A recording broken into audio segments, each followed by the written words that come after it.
What is Parkinson's law? C. Northcote Parkinson's, right? Work expands to meet the time envelope allowed. Mm-hmm. And of course, that's right. You give an assignment, a homework assignment. It's due on Friday. Well, all the work gets done late Thursday. Right. Is that the way you did it? I mean, unless it can be turned in Monday.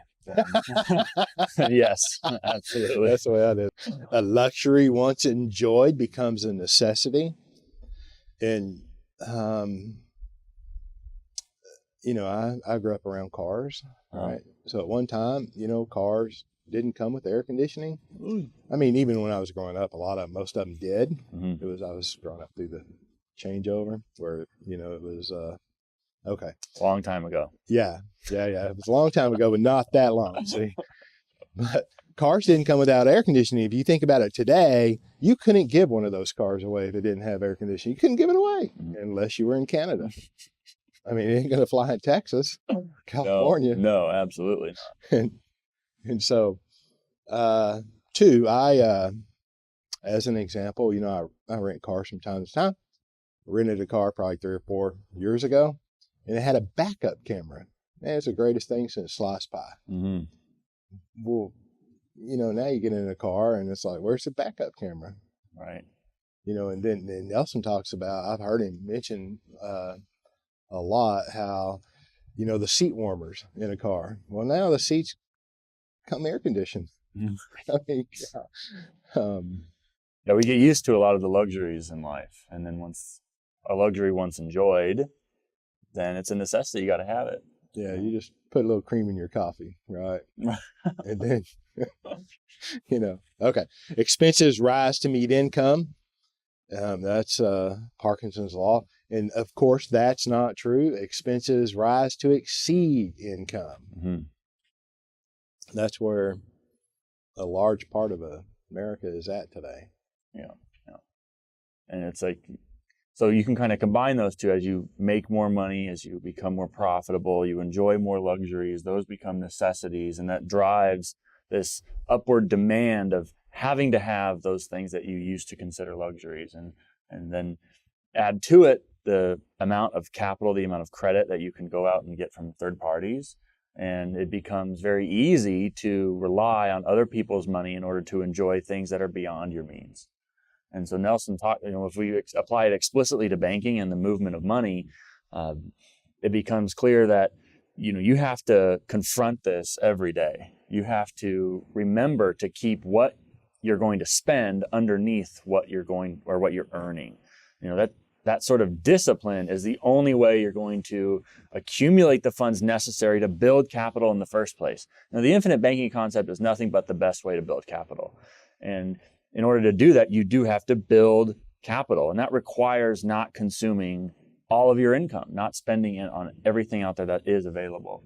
And if you can have that kind of discipline and you can learn the best way to build capital, then you can prosper greatly. But you do have to get over the initial hurdle of having the discipline in the first place. Yeah. If you think about the work expands to meet the time envelope allowed, say this is the greatest concept ever. You did your vetting, you've done your research. It makes perfect sense. Or, and you either take action or you don't take action. I'll put it off. Let me think about it for 90 days, or let me do another 6 months of research. All the research is going to be done at the end of that time period. My point is this. Yep, there's some unlearning. There's some learning. Education has to go on. Some research that you have to, but, once it's apparent, if you see what's going on, you'll know what to do. Get to it. And if you don't have the discipline to do it, you might as well dig a hole, throw yourself in there, have someone cover you up. I'm just saying that, trying to relate the time envelope allowed, you can put hey, maybe I'll start thinking about building capital. That's a great idea. I'll get serious with that, right after this event or that event or whatever is in your mind out into the future. You can put it out in the future as long as you want. Mm-hmm. Right. Well, when you get to that point in the future and you start thinking about it, you got to go through that whole process again. I think it's important because you are worth it. You are worth it. Your capital is worth it. So get to it. Do the investigation, do the research, do the learning, do the vetting, do what's required to make a reasonable and sound and logical decision, and then make the decision and go. Mm-hmm. Right? There's no magic in infinite banking. In order to build capital, you have to have discipline. But everything in life that is worthy and has value requires discipline. And this is no different. It takes discipline to do the wrong thing over and over and over. It just becomes a habit. Right. Who was Willie Sutton?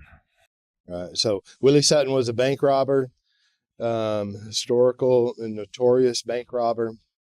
And one time he was asked, Willie, why do you keep robbing banks? And he said, well, that's where they keep the money. So who's the biggest thief in the world today? I'm going to take a guess and say it would be the Internal Revenue Service. The IRS. How convenient. They create the problem, onerous taxation, and then they come up with a solution to the problem that they created, grant exceptions to the tax code. That's really the basis of a qualified plan, a tax qualified plan. Look, the IBC, infinite banking, is not an exception to the Internal Revenue Code. The income tax became permanent in 1913. The government was still trying to pay for the Spanish-American War. Think about that. 15 years later, life insurance predates the tax code. Mm-hmm. 1913, life insurance has been around for 200 years.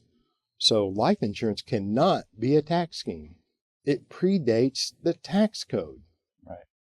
Yeah, life insurance in the U.S., it's been around for as long as the U.S. has been around. But the first life insurance policy was written in the late 1500s in England. This is like long before anything that is more popular in the financial world, the 401ks, 403bs, Roths, IRAs, what have you, mutual funds even. This is before all the financial derivatives, before the stock market.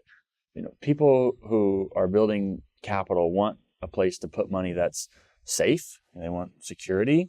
And I think a lot of the financial community gives the impression that the place to do that is with these tax qualified plans and in the stock market.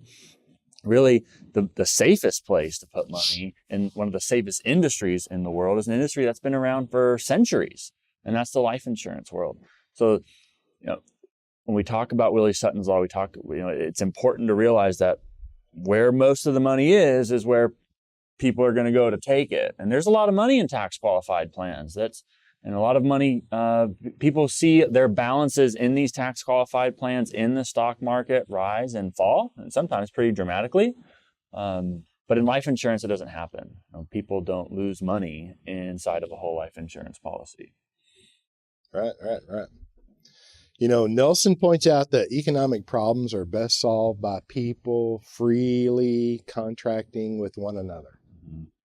Yeah, you've talked about that before, that, who would you want to do business with? Who better to do business with than people who are seeking a safe place to put their money, who are on the foundation of caring for their loved ones. Right. They love someone, they care for someone, they have someone's best interests in mind. Those are the kind of people that you want to do business with, but think about others. Life insurance is a dividend paying life insurance is a contract. We've talked about that. Free contract with other free people. That's very powerful. What is the golden rule? We all know and have heard the golden rule: do unto others as you would have them do unto you, which, we should absolutely recognize and honor that. But Nelson is talking about the golden rule. Those who have the gold make the rules. Right. And what's new in history? All of history. Yeah, nothing new under the sun here. It comes down to a respect for capital. when talking about gold, talking about capital, if you don't have respect for capital, then capital will go where it is respected. Nelson gives examples of international companies like Panasonic who had money in one country and the government there didn't respect it. And so Panasonic left and took their money where it was appreciated. The same, if we build that up into this rule that those who have the gold, those who have the capital make the rules, once respected, the people with the capital do make the rules. And most Americans don't have an explicit, intentional strategy to build capital. And so they must rely upon the capital of those who do, and those who have built capital. And so we overlook, so much of the non-monetary costs associated with depending on other people's capital. Just think of the last time you applied for a mortgage, or all the information, all the personal guarantees required when you apply for any kind of credit. We just give that away freely. And I've heard you say before that, often what happens before we lose money is that we lose control. Yet when we go to get money, the first thing we give up is control in the form of a personal guarantee, a collateral assignment, agreeing to repayment schedules. That's just a claim on future income streams that we're freely giving away. And all of that has a cost. Now, you may not be able to wrap that up in a number, but it's a cost. You lose your job and you still have a bill payment due. What's the cost of that? What's going to be the harm, quantitatively speaking, in that case? It could be bankruptcy. It could be everything. So there's so much that we give up when we don't acknowledge that capital has value, that it must be respected, that we have to take responsibility for it. Because if we don't, we're going to give up the control to those who have that capital strategy. And when we talk about becoming your own banker and how the golden rule applies, becoming your own banker is just a process of practicing the fact that capital must be valued in your daily life. If you become your own banker, you're giving respect to capital. You're showing that it has value. You're planning intentionally to take advantage of the fact that capital has value. The golden rule has really become one of my personal just favorites in the book, because there is a sort of a higher level psychological, even like sort of almost metaphysical kind of respect that you have to have for capital that in the world of finance is just not given. So absolutely, I would encourage the reader and the viewer to make sure to pay attention to this section, because it drives a lot of the value, of the purpose behind why you'd want to become your own banker in the first place. Very well said. I'd like to add that, we are not taught how to respect our capital, our money.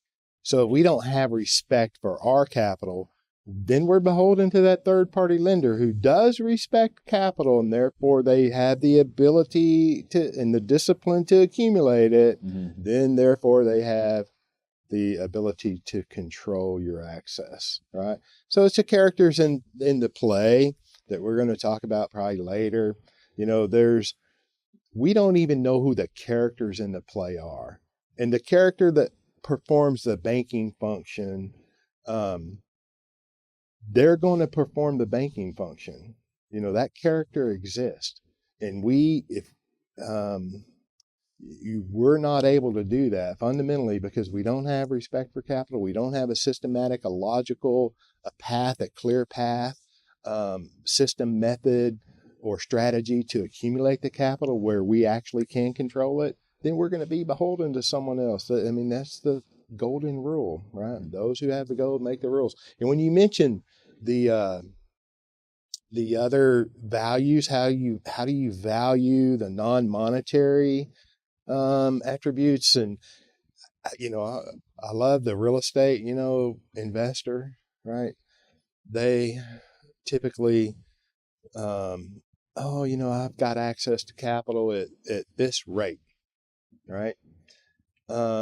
They discount completely generally their time that they spent getting 2 years worth of income statements, a pro forma put together on their real estate portfolio, Then if the deal doesn't close within a timeline, you've got to cough up or adjust, create, recreate, or update your pro formas, and the deal's gone. Right. Potentially because they didn't have access to capital. Mm-hmm. You know, we have a tendency, look, if we don't respect our capital, most of the time we don't respect our time to the level that we put a value on our time. Mm-hmm.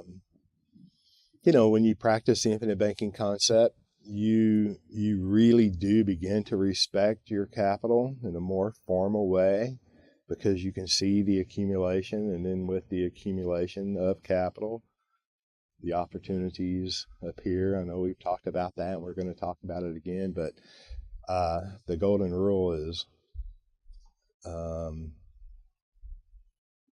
very powerful. You know, it's like when you get to set your own rules, think about that. Wait a minute. I got to do what I want to do, when I want to do it. I got to go where I want to go, when I want to go. What is that worth? Mm-hmm. And I know you've mentioned this before, that, you know, who cares what a credit score is? You know, the reason that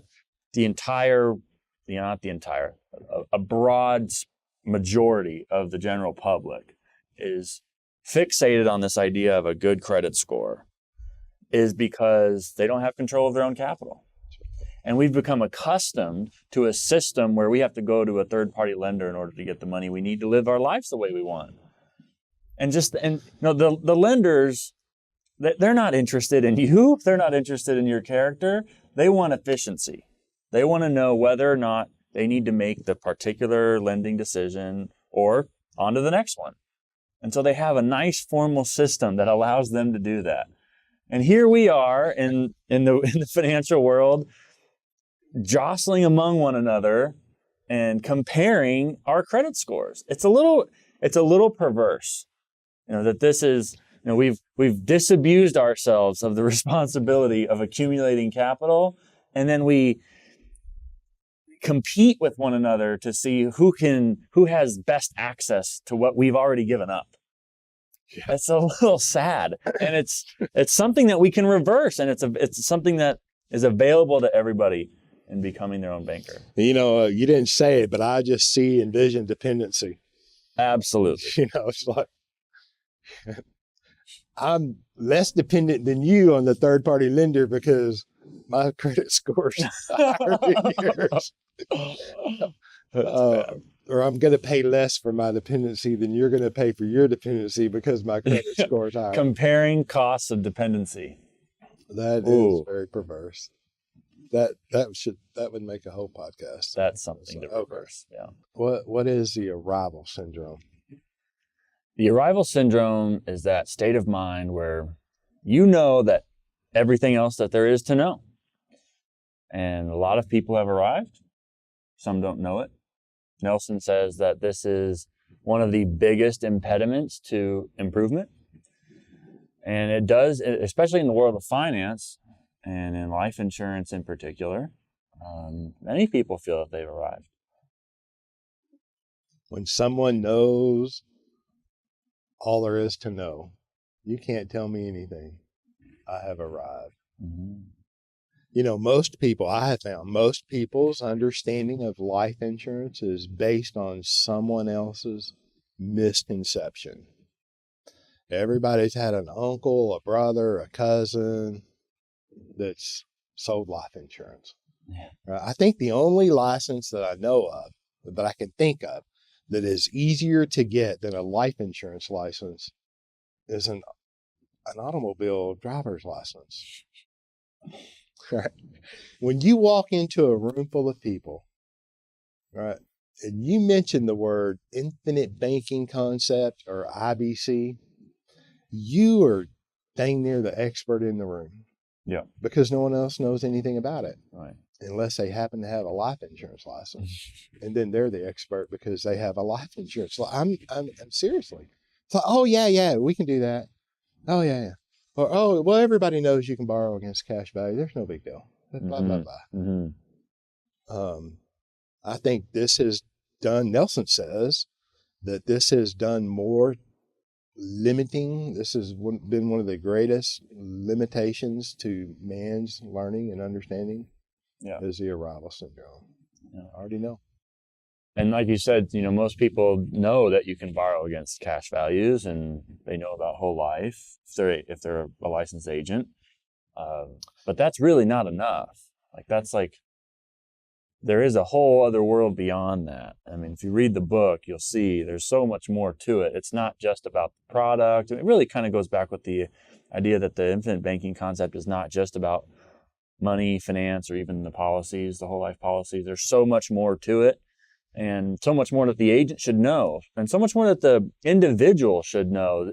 The book is becoming your own banker, not finding a different banker who reads a particular kind of book, and so that process of becoming your own banker involves moving beyond the kind of paradigm that's already out there in the financial world, in life insurance in particular.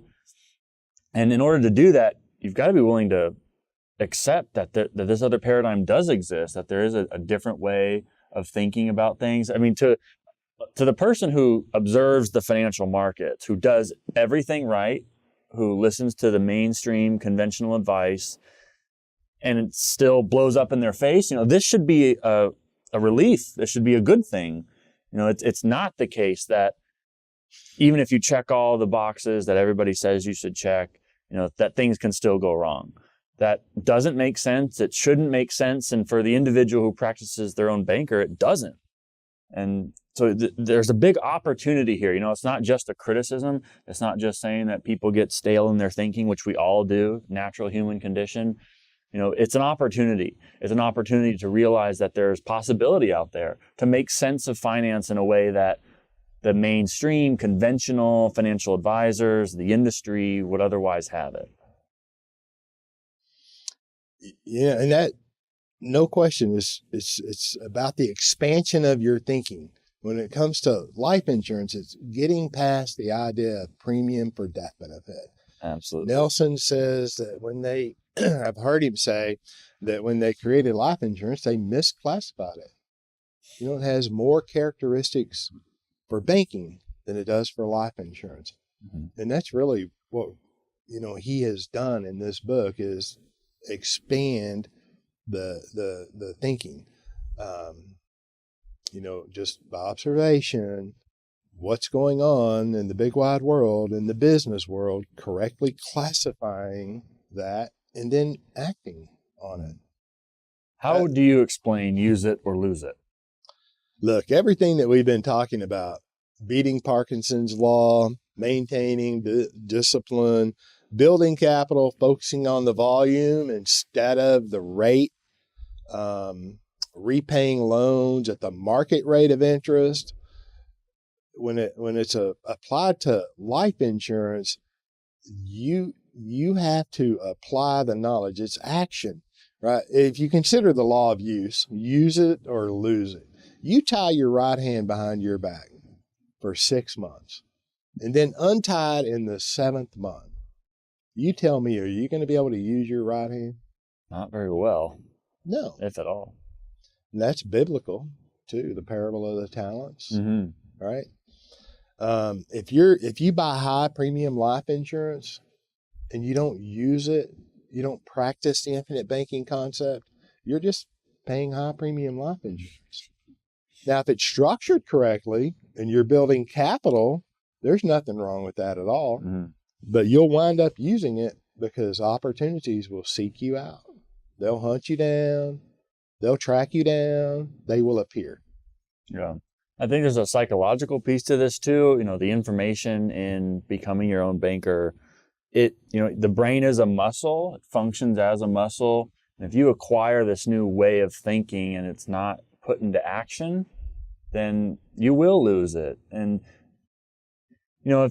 if it's an idea that you don't have a full appreciation of and you lose it, then maybe it's neither here nor there to you. Right. But to those who have done it, and there's many people who are, losing what is essentially your own banking system is a big loss. There's a lot on the line here, in other words. And you do have to, in order to keep it, in order to grow, you do have to use that knowledge. And like you were getting into with the actual policy itself. You're going to be hit over the head left and right with all the financial noise out there about why in the world are you paying for high premium cash value life insurance? They're going to hear, what's that agent's name? What company is that with? What are they rated? Are they any kin to this company or related to AIG or whatever? Why don't you look at the stock market? Why don't you look at gold? Why don't you look at real estate, foreign real estate? Mango farms in South America. Buy a coffee farm in Bermuda. What are you doing? Have you seen cryptocurrency? It's at a low. Now's the time to buy. Back up the truck. Anything, mainly it's whatever they're doing because they want validation of what they're doing. Exactly. Right. Exactly. And, if you're not actively practicing becoming your own banker, taking out the policy loans, financing your own expenses through your own system, repaying with interest, and seeing the results that you bring about through your action in these policies, you'll give in eventually because it's relentless. The financial noise is relentless. Turn on, it's like being surrounded by CNBC. I don't know if we can say the name of the network, but if being surrounded by the financial noise out there, it can be stressful. It can be nerve-wracking. You have to stay committed. And the best way to do it is to utilize what you learn in the book, what you learn from an agent or a practitioner of the infinite banking concept who knows what they're doing, engaging, asking the questions you need to ask. If you don't make it a way of life, if you don't make becoming your own banker and being your own banker part of how you run your financial affairs, you'll lose all that there is to gain here in this book. It sounds a little cultish whenever you say it has to be a way of life. I mean, am I going to have to move somewhere and do something? I'm just saying, look, it's an asset, right? It's a new asset. Well, just remember the first time you opened a checking account.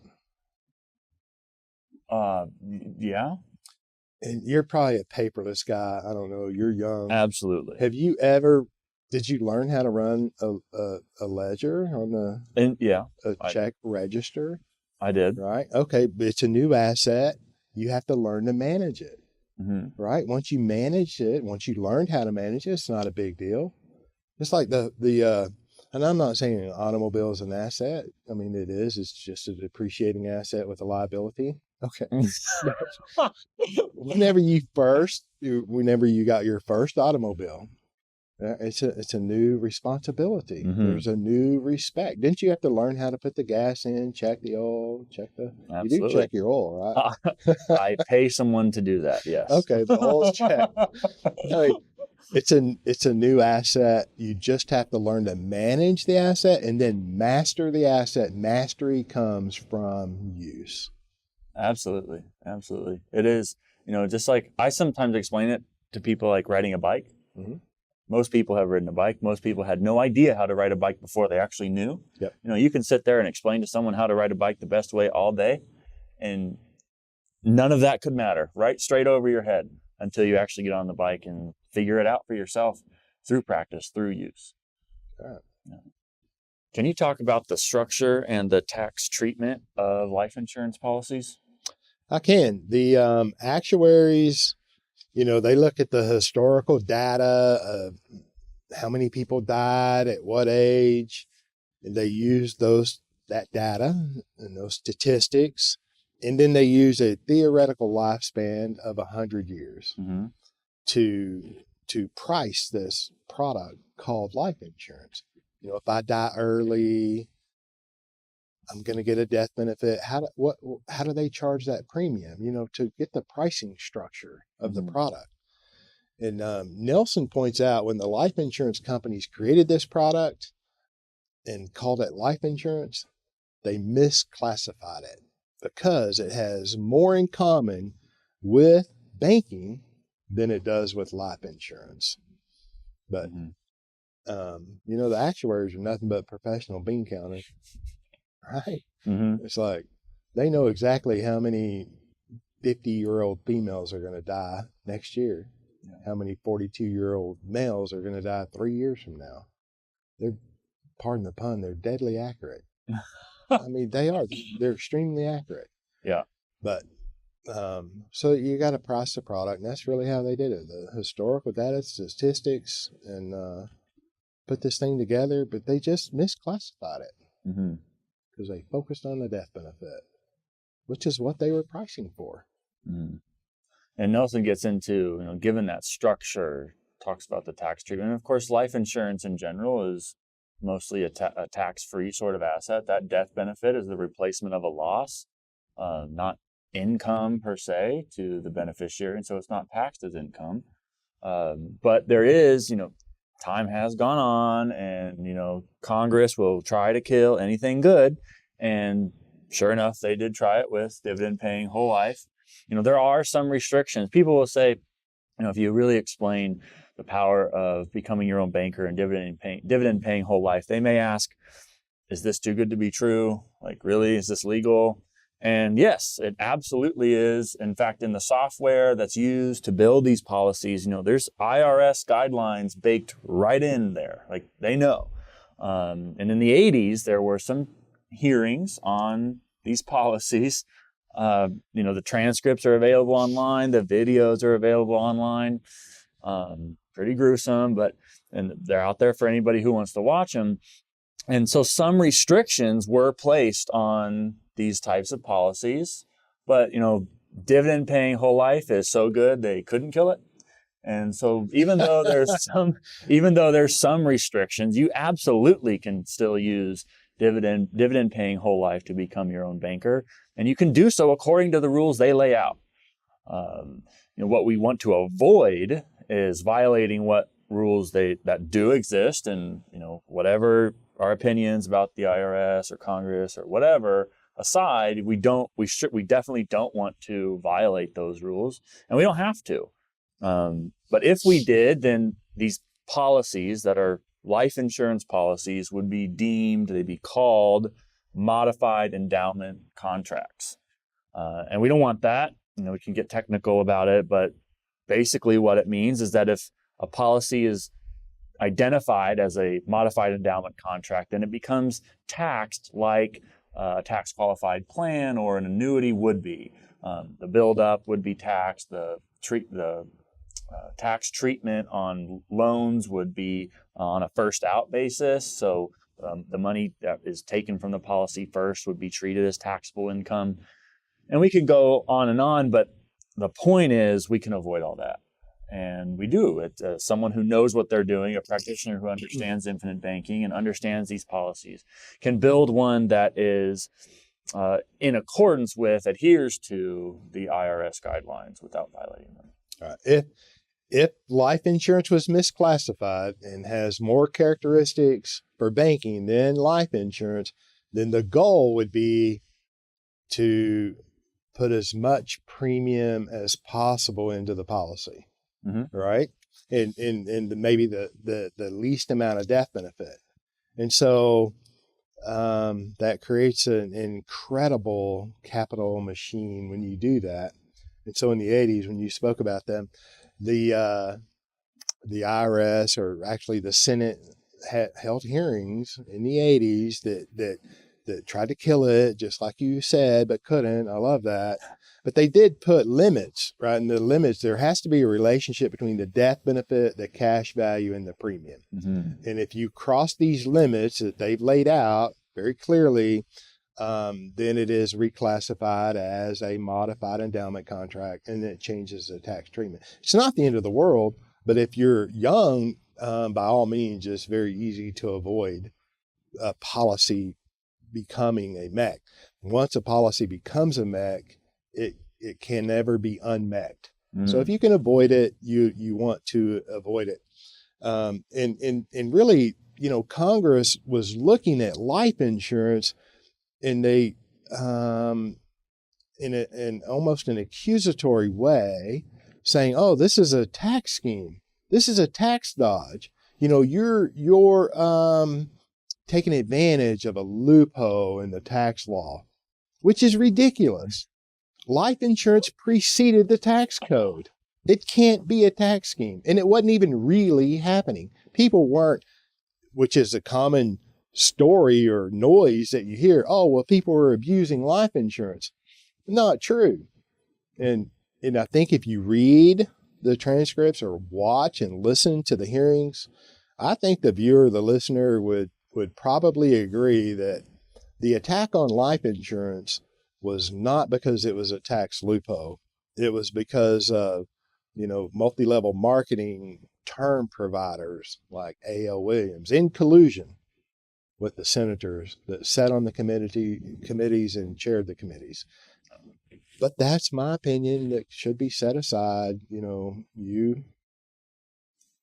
The limitations are there, clearly avoidable. And so we're not trying to you don't even have to try to make a tax scheme out of it. Right. And that's something important to point out, and a question that we get sometimes is that, can I get a tax deduction on my premiums? Well, no, and you shouldn't want one. A tax deduction isn't a tax elimination. It's just a tax in the future. Tax deferral. So if I structured it where I got a tax deduction today, then I would be experiencing taxable distributions or withdrawals in the future. Okay, well, tell me, what is the tax bracket going to be in the future? Good question. Yeah, I don't know either, right? And neither does the IRS, but I know what their preference would be. You can take a guess at the direction. Right. Would you rather pay taxes in a known bracket or an unknown bracket? I'll take known all day. Okay. Now, how many times would you like to pay taxes on it? Please, only once. Right. It's so after tax dollars, private contract, complete control, and just let me finance what I was going to purchase anyway. Right. Let me use my God-given abilities and talents to be creative and finance that. Yeah. So, you get the tax out of the way. The tax man, it couldn't be that life insurance is a tax scheme because the IRS gets paid. Uncle Sam's getting paid. They got paid when you made the income, but that's all they need to get paid. And everything after the fact that involves your capital system should be on the most favorable tax basis possible. Another objection that I think relates to this section here is, some people say life insurance. I don't want life insurance. What? I know life insurance people. My uncle's aunt's second cousin twice removed got screwed by some agent at some point in time, and therefore all life insurance agents are to be hated and avoided. And I used to get sort of anxious about that objection, and people would say, "Oh, it's life insurance. I can't touch life insurance." And then it occurred to me one day, no, we should be thankful that this is built in life insurance. Life insurance is the best. Life insurance has the best tax treatment of any financial asset in the world. What better place to put money than in the best tax-treated asset out there? That's an understanding based on someone else's misconception. It's a perfect example. It's like, it's third rail, don't touch third rail. What is universal and variable life? Are they good policies for becoming your own banker? No, absolutely not. And you have to consider the structure of the policies. Universal life is an unbundled product. The life insurance industry and companies separated the death benefit from the savings component, okay, for clarity. Well, now let's look at what's really going on. Universal life was created in the 80s when interest rates were very high. So the savings component could illustrate very well. All right. Now, the death benefit component, there's a cost to the death benefits, cost of insurance, which increases every year. Every year that you have a birthday, you're getting closer and closer to mortality. A guaranteed expense to the life insurance company. So the closer you get to mortality, the cost of the insurance is greater and greater.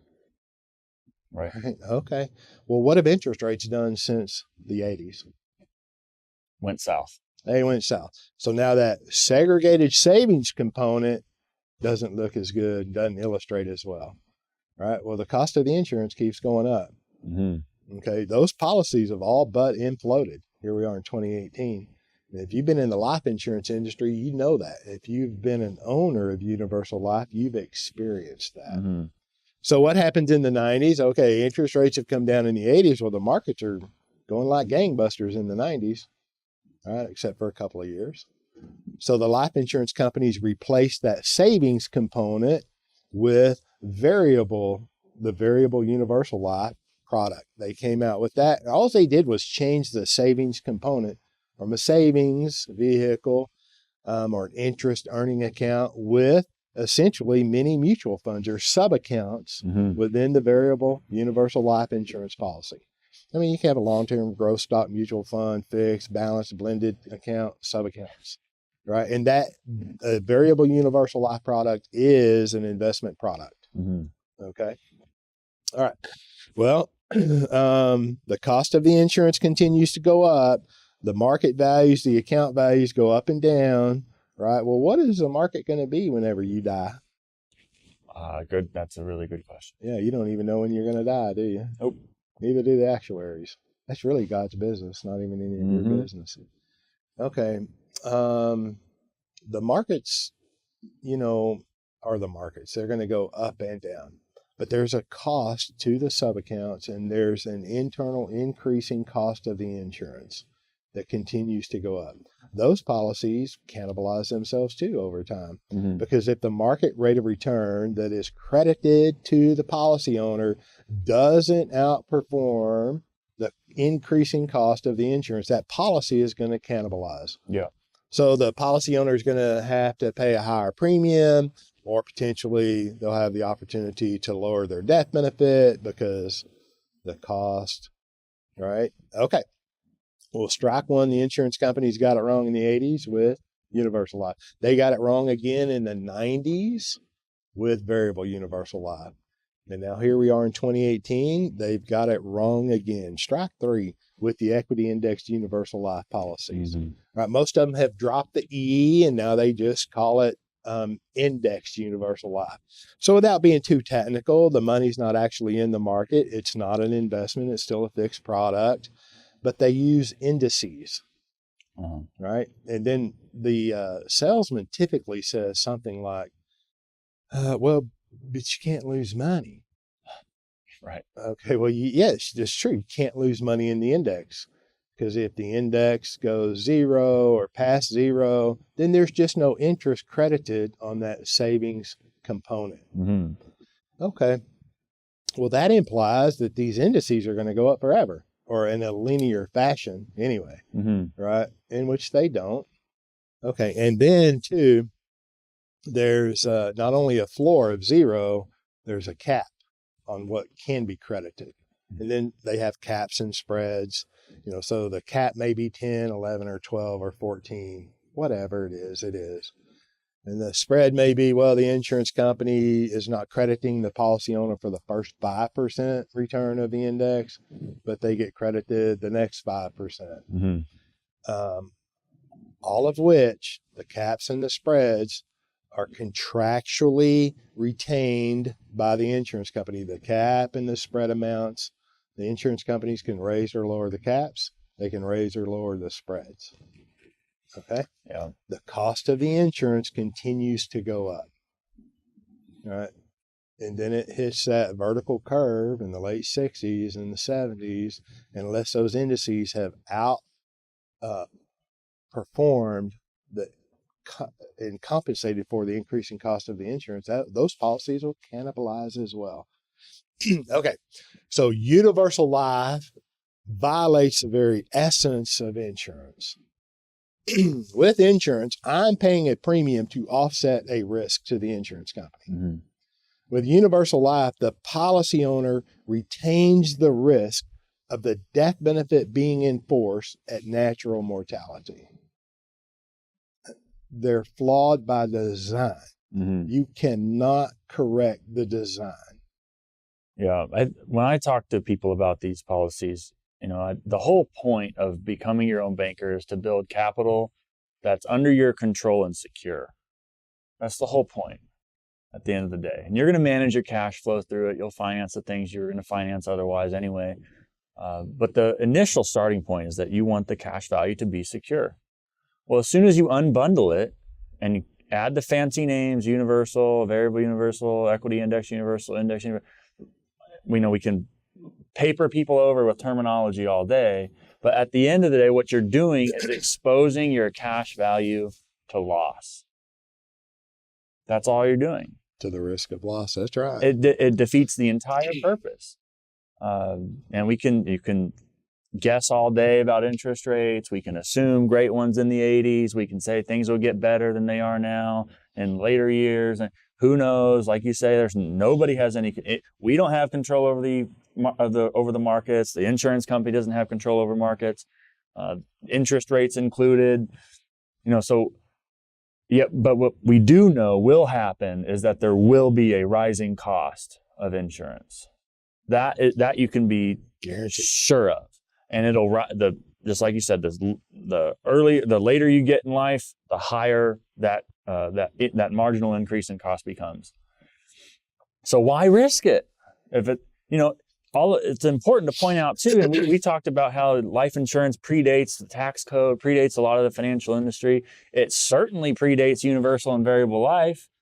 That these are 30, 40-year-old concepts. Whole life insurance is, 300-400 years old. Like, there's no comparison, and there's no reason to complicate things. And we've talked about this before, is that we always want to make things complicated. Something is simple, we got to complicate it. And the concept of dividend paying whole life, once you learn how to ride the bike, is simple. You don't have to add all the extra gears and the bells and whistles to make it better. It's just not necessary. And it, in fact, defeats the purpose, like you say, of insurance, but also the purpose of becoming your own banker. I'm glad you use the terminology paper over. All right. Good. When you look at a universal life insurance policy illustration, and we can talk about illustrations and projections at another time, they're about 40 or 50 pages. A dividend paying whole life insurance illustration is, 12 to 18 pages. All right. But beyond that, when you look at a contract, the life insurance policy is a contract. Right. Okay. There's provisions in the contract. I encourage my clients to consider 2 sections of the contract, right? Expressly. If you don't read it, you don't want to read it. I understand it's written by attorneys and lawyers, and most of the time contracts are meant to not be read. Right. Okay. When you look at the loan provision, we're talking about becoming your own banker. Mm-hmm. All right. So there's contractual rights that the policy owner has and retains. Look at the loan provision of a universal life policy and compare that to the loan provision of a dividend paying whole life policy. One will be about 1.5 pages, maybe 2. Mm-hmm. The other one will be about 6 or 7 pages. Okay. Now, if we're looking at provisions of the contract, I would also encourage my clients to become familiar with, and actually be very familiar with the paid up additions rider provision, because we're talking about accumulating capital, right? And we're talking about accumulating a lot of that capital in a paid up additions rider. And then we're talking about becoming your own banker, leveraging that capital through loans. Right. So those 2 provisions become pretty important. And when you compare the 2 provisions against, dividend paying life insurance, whole life issued by a mutual company, compare that to a stock company's universal life policy, their provisions, looks like a duck, quacks like a duck, has web feet, might be a duck. I digress a little. But then, and too, the reader, the listener will, in the financial world, you mentioned it earlier, we're surrounded by noise, some of the most egregious noises in the financial world. And it's part of that noise is coming from the, financial guru. All right. Absolutely. And also let me say that the universal life illustrations, they illustrate beautifully. Of course, they're non-guaranteed. The dividend's non-guaranteed as well in a dividend paying policy, but you have 100-year history or more of dividend history. Yeah, they're not guaranteed. Well, look, your company can't guarantee, and the dividends come from the experience or the profits of the company. Mm-hmm. Okay. Your company, my company, your company, even though you were profitable for the last 50 years, doesn't mean you can guarantee your profitability in the 51st year. Mm-hmm. And even if you could guarantee the profitability or that you would be profitable, you can't guarantee how profitable you will be. Neither can the insurance company. Okay. So I'm just saying there's some non-guaranteed elements in both illustrations. The universal life policy, it was only restricted a couple of years ago through the NAIC, the National Association of Insurance Commissioners, restricted what kind of a rate you could illustrate on a universal life policy. Okay. There's some things to consider. Nelson only talks about universal life and variable life. He gives you the history, and he talks about, I think he dedicates about a page and a half to it. Yep. But there's more that the consumer should consider and understand about universal life policies because of the noise that they hear in the financial world. What stands out to you from part 2? I think what stands out to me in part 2 the most is how important the human factors really are, as simple as they seem. Because if you can get past the human factors, the rest is ridiculously simple. It is so simple. I'm not saying it's not hard, to unlearn some things and to properly classify what's really going on.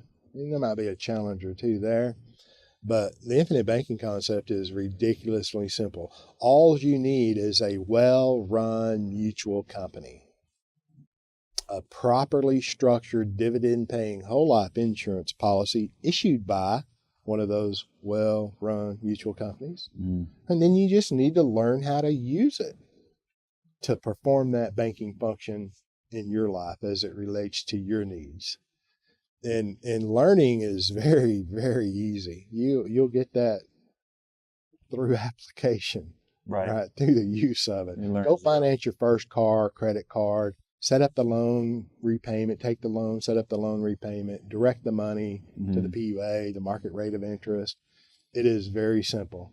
Then you just add velocity to it, right? Do it more and more and more and more. What you were going to finance anyway, just use it. Yeah. I think what stands out to me is the focus on capital. I mentioned earlier that the golden rule is one of my favorite parts of the psychological factors. And, at times it can be, you have to pay attention to where Nelson is placing these parts throughout the book. There is intention behind it. And upon reading and rereading Becoming Your Own Banker, it becomes apparent that a focus, especially in the golden rule, but throughout the psychological factors, is laying importance on the idea of building capital. And most people don't have a strategy to do that. They've never even considered that capital is a particular kind of thing that they could strategize in order to build. Therefore, this entire concept of using a capital system, an entity in which you've built capital, is foreign. But if you do pay attention to capital, if you do respect it, if you take personal responsibility for building it and accumulating it, then you can retain so much of the control that we're so used to delegating out. The entire system that we've become accustomed to in the financial world as a result of delegating that control is really perverse, and it doesn't have to be that way. Like you said, the psychological factors are so important. Infinite banking is not just about money. It's not just about finance or even dividend paying whole life. There's a psychological component, a spiritual component. At a very high level, it's about living life in a different fashion. And if you can do that, like you say, if you can get through the psychological holdups, those which are natural features to the human condition, we all have them. Everybody's got to beat Parkinson's law every day. You have to respect capital, take responsibility for building it. You've got to use the knowledge that you acquire in the book and from your practitioner, whoever you're working with these policies, and exercise it. You have to work your system in order to reap the benefits. But if you can do it, man, you know, it's just like riding a bike. You can get somewhere a lot faster than you can walking. Right.